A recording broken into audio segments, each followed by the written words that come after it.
I raised in the Dáil today with the Taoiseach the huge anger out there amongst the public at the extraordinary increase in the costs of the National Children's Hospital.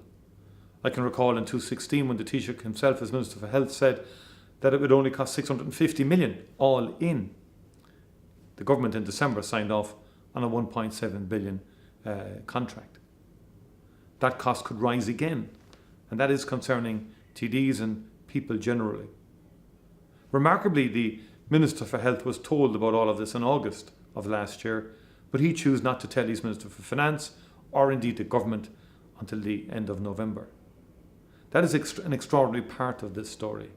The lack of interaction between the Departments of Health and public expenditure on the soaring costs around the new Children's Hospital.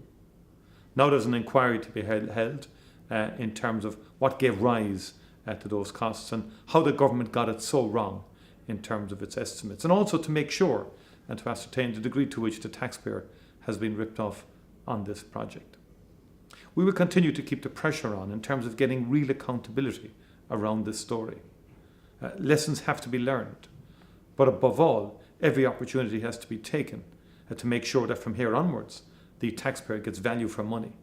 And we'll be doing that as a party with Stephen Donnelly, our health spokesperson, keeping the pressure on the Minister and asking the right questions at the right time.